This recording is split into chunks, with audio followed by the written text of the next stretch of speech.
할렐루야. 원목사와 성경 읽기 10번째 시간입니다. 오늘은 창세기 10장을 함께 읽어나가면서 창세기 10장 속에 있는 귀한 은혜를 조금 나눠보고 우리가 하나님의 말씀을 다시 한번 새로운 시각으로 또 한 번 읽어도 이 말씀이 무슨 말씀인가를 좀 알아보기를 원합니다. 우리 창세기 10장을 함께 읽어 나가겠습니다. 창세기 10장은 이런 소제목이 되어져 있습니다. 노아와 아들들의 족보다. 그러니까 창세기 10장은 족보 이야기가 쭉 나옵니다. 같이 한번 읽어볼까요? 노아의 아들 셈과 함과 야벳의 족보는, 셈, 함, 야벳의 족보입니다. 이러하니라 홍수에 그들이 아들을 낳았으니. 먼저 우리 2절 보면은 야벳의 아들들은 고멜과 마곡과 마대와 야완과 두발과 메섹과 디라스요. 고멜의 아들은 아스크나스와 리박과 도갈마요. 야완의 아들은 엘리사와 달시스와 기뜸과 도다님이라. 이들로부터 여러 나라 백성이 나누어서 각각 언어와 종족과 나라대로 바닷가 땅에 머물렀더라. 여러분,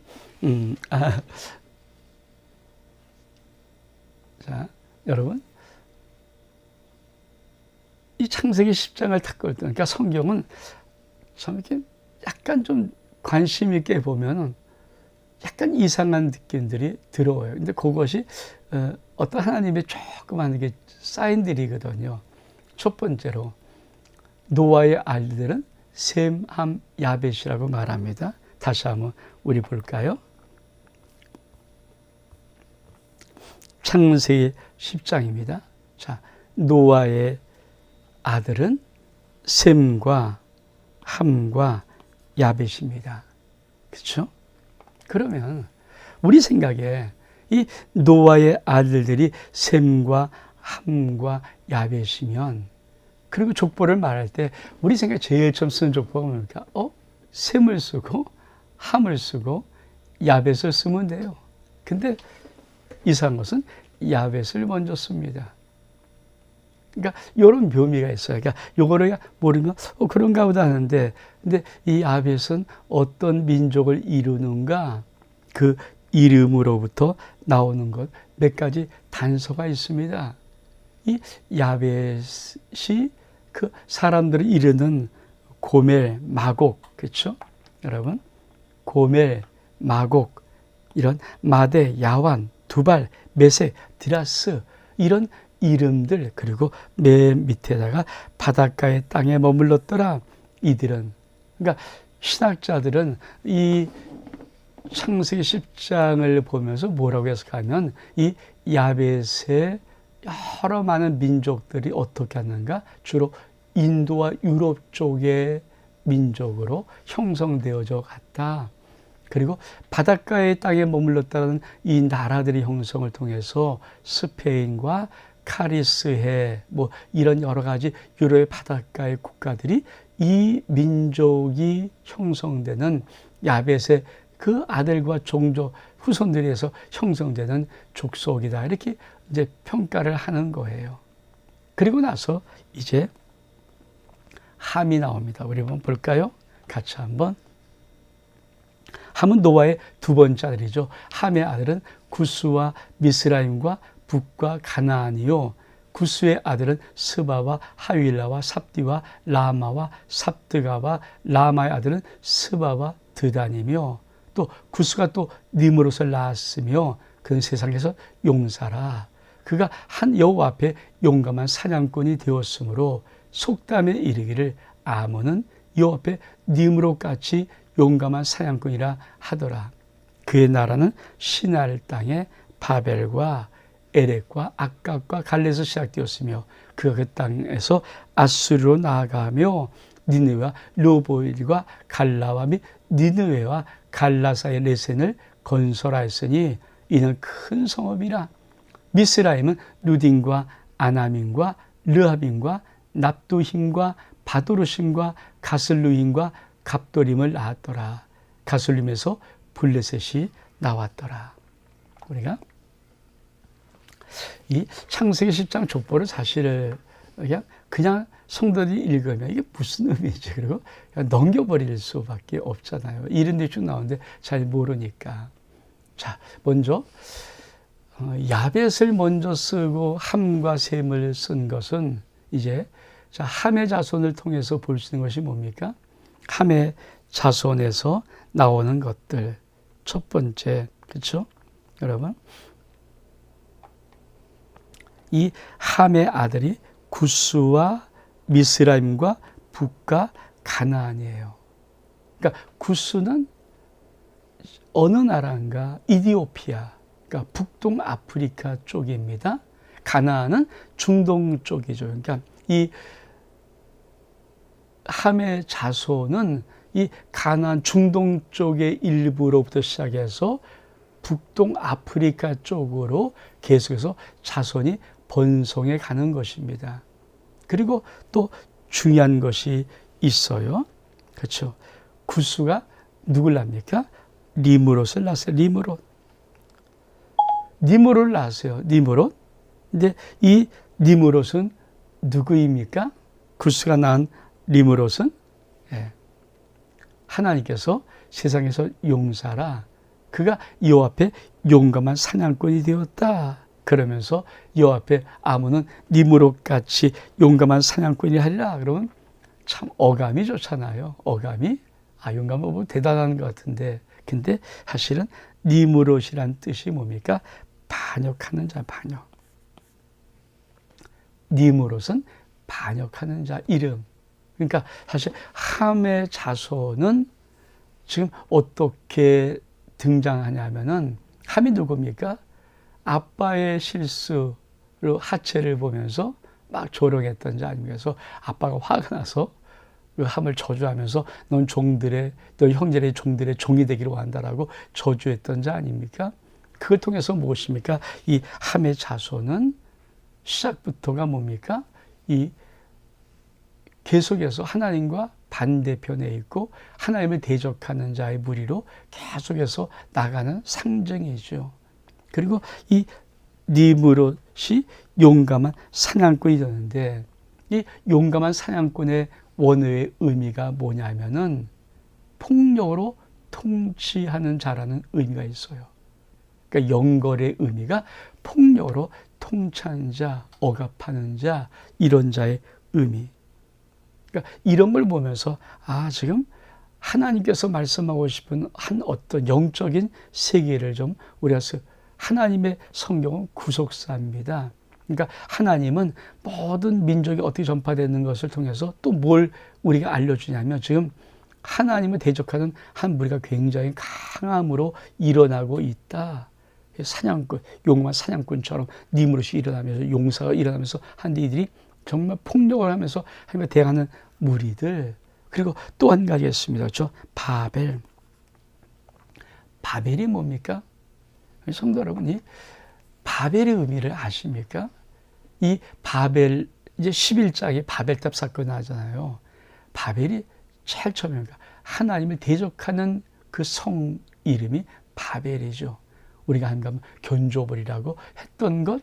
그리고 요한계시록 저 끝에 가면 뭡니까? 큰 성 바벨론이 무너졌도다. 그때 큰 성 바벨론은 모든 세상 하나님을 대적하는 모든 세상을 가리켜서 큰 성 바벨론이라고 말하는 것입니다. 그뿐이 아니죠.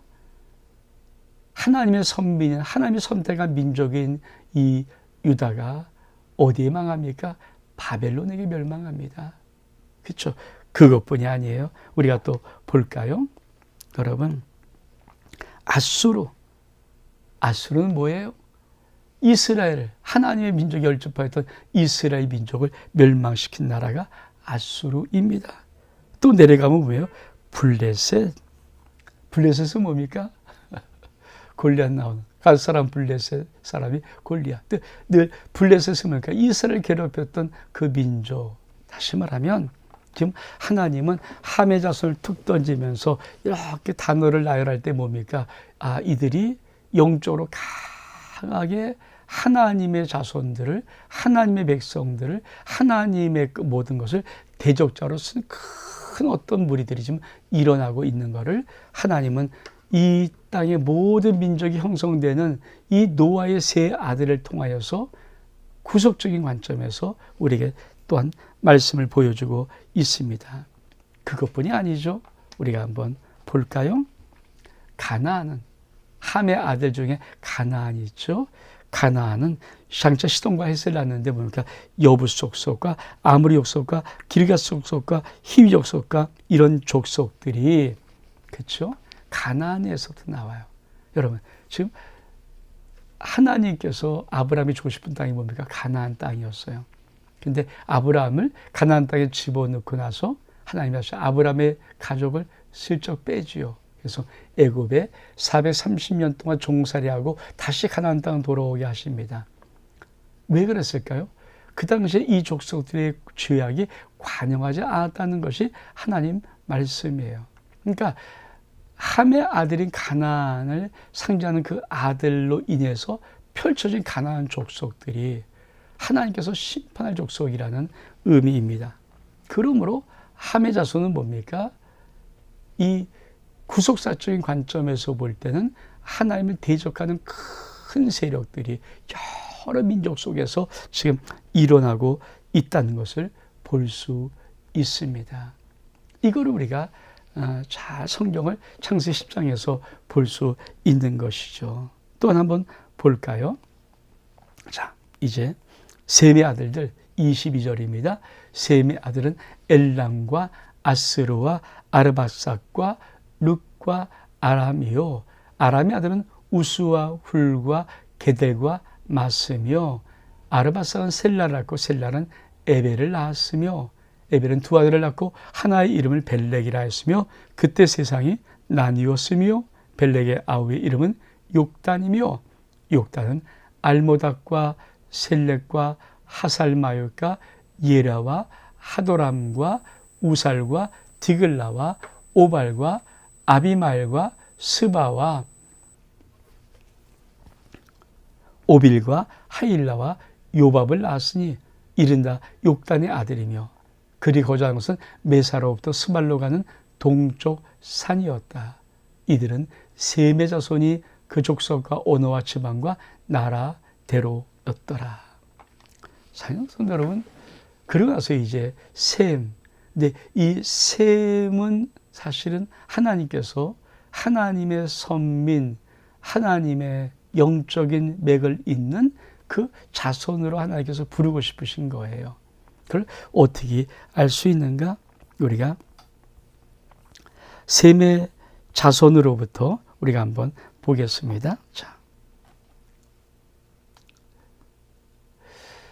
셈의 아들이 엘람, 아르바삭, 룻과 아람인데, 아르바삭이 셀라를 낳고 셀라라 에벨을 낳아요. 근데 이 에벨이라는 이 것은 사실 우리가 이스라엘을 히브리 민족이라고 하지 않습니까? 이 히브리 민족이 어디서부터면 이브리가라는 이 단어에서 나왔는데, 에벨이 그 언어의 원어니 이브리가라는 히브리 민족의 유래를 나타내는 이 언어에서부터 나왔다라고 이제 학자들은 해석을 합니다. 그래서 셈의 계보는 그냥 계보가 아니라 하나님의 영적인 맥을 잇는 계보이다는 것, 이거를 알아야죠. 그래서 이 에벨이라는 뜻의 원어 속에 어떤 의미냐면 건너온 자, 그렇죠? 그들이 유브라데강을 건너서 가나안 쪽으로 오는 것이거든요. 그래서 그런 의미를 갖고 있는 것을 통하여서 우리가 창세기 10장의 이 족보의 의미를 볼 수 있습니다. 사랑하는 여러분, 창세기 10장은 결국은 노아의 세 아들 셈과 함과 야벳의 족보입니다. 근데 이스라엘을 다 안 세봤죠. 이스라엘을 다 자손들을 세우면 70인입니다. 그러니까 하나님은 놀랍게 성경의 어떤 70의 숫자는 그렇죠? 굉장히 어떤 의미를 갖고 있는 숫자입니다. 그러니까 하나님은 참 성경을 아주 주도 면밀하게 쓰는 거예요. 그리고 우리가 셈과 함과 야벳인데 이 순서 쓰지 않고 야벳 간단히 써버립니다. 왜? 아직까지 야벳의 그 민족이 근데 함은 왜 많이 씁니까? 함은 하나님과 대적하는 어떤 큰 세상에 앞으로 저 끝까지 나갈 그렇죠? 그런 무리들의 어떤 영적인 모습으로 또 이 셈은 그렇죠? 히브리 민족을 이룰 수 있는 그런 영적인 하나님의 아름다운 계보로 이렇게 쭉 두각시키면서 노아의 세 아들을 통해서 온 세상 열방 속에 민족이 퍼져나가는 것을 하나님이 말씀하고 싶어하는 것입니다. 우리 마지막 절을 한번 볼까요? 그래서 마지막 절 32절에 보니까 이들은 그 백성들의 족보에 따르면 노아 자손의 족속들이요 홍수 후에 이들에게서 그 땅의 백성들이 나누었더라. 맨 마지막에 딱 친 것이 뭡니까? 인류는 한 형제로부터 흘러나왔다. 그 한 형제로부터 한 아버지로부터 형제가 흘러나온 이것이 왜 중요합니까? 그렇죠? 인류의 모든 구성의 주권자가 하나님이시고 인류는 사실 한 형제와 같이 나눠져 있는 모습이지요. 지금은 나라가 나라를 대적하고 민족이 민족을 대적하는 그 마지막에 이게 뭡니까? 사랑이 다 끊어져 버린 아주 험악한 마지막 시대의 모습. 그래서 사람이 사람을 하는 것을 넘어서 이제 민족과 나라와 싸움이는 그런 모습. 이게 종말의 모습인 겁니다. 그러면 저 천국은 무슨 하나님이 원하신 나라는 무엇인 나라일까요? 그렇죠. 사랑의 나라예요. 그래서 계명 중에 우리 주님이 두 가지를 딱 요약하지. 하나는 하나님을 생명대로 사랑하는 것이고 또 하나는 내 이웃을 너의 몸같이 사랑하라. 그리고 우리 주님이 세 계명을 줄 때 뭡니까? 내가 너희를 사랑하지 너희는 서로 사랑하라. 여러분 지금 노아의 세 아들로부터 무엇인가 그렇죠? 구속의 역사를 이루기는 과정 속에서 지금 계속 나라가 하나님의 영적인 세상과 대적하는 무리로 나올 때 이것이 세상의 나라의 퍼짐이라면 하나님은 창세기 10장에서 맨 마지막 절을 통하여서 다 노아와 아버지가 하나고 형제들이다. 다시 말하면 저 천국에서 만들 영적인 놀라운 은혜가 뭘까요? 사랑의 공동체입니다. 오늘 창세기 10장을 통하여서 노아와 노아 아들들의 족보를 통하여서 세상 열방이 어떻게 나눠지는 것을 보았습니다. 사랑하는 여러분, 온 목사와 성경 일통에서 한 번 읽어 나가지만 여러분 속에 성경의 아주 체계적인 그리고 은혜로운 중요한 것들이 여러분이 안다면 한 번 읽음을 통해서도 여러분이 정말 성경의 많은 부분들을 하나님의 은혜 가운데 질서 가운데 체계적으로 새겨 넣을 수 있을 것입니다. 온 목사와 성경 읽기 10번째 시간 여기서 마칩니다. 샬롬.